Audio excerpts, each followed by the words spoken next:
Hello, St. Mary's. Thank you so much for clicking on our link this week. Over the last couple of weeks, here at St. Mary's, we've been talking a lot about wonder. And one of the places in the new year that I hope that you would find wonder is in the reading of the scriptures. But let's be honest, the reading of the scriptures can be hard, right? The Bible is a lot, and sometimes it can scare us away. But I would like to suggest that our Bible reading today is so much less interesting than it used to be. One of the reasons it's so hard is because we just do very boring things with it.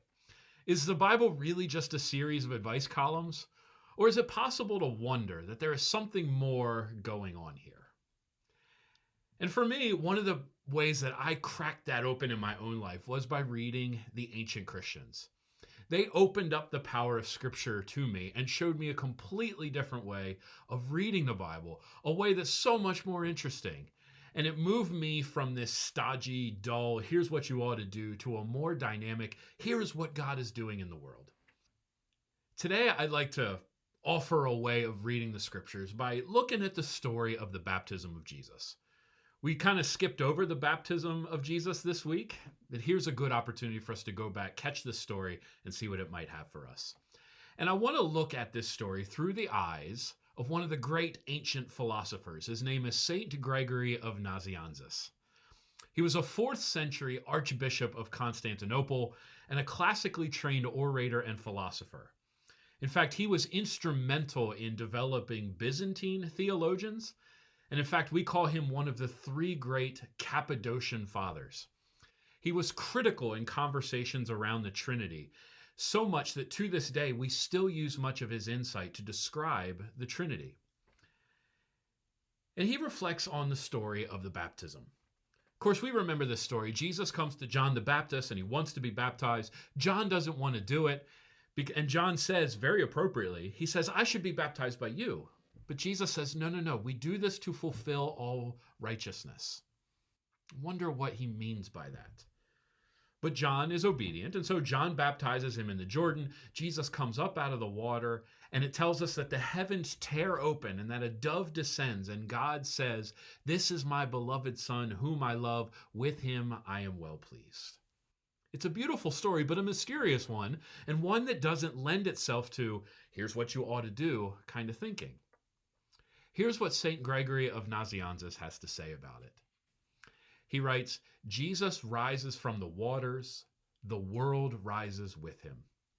The heavens, like paradise with its flaming sword, closed by Adam for himself and his descendants, are rent open. Gregory does something very simple. He simply connects this story of the baptism to the story of creation. We remember creation rising out of the waters of chaos in Genesis 1, and it tells us that God creates paradise. But we remember that Eden was closed to Adam and Eve because of sin. And the Bible tells us that an angel with a flaming sword was placed at the entrance of Eden to prevent entry. Well, Gregory connects these 2 stories. He sees Jesus going down into the water, coming down into the chaos of the world, and rising out of it as new creation. And here Gregory implores us. He says, Jesus is remaking the world. Jesus is the new heavens and the new earth.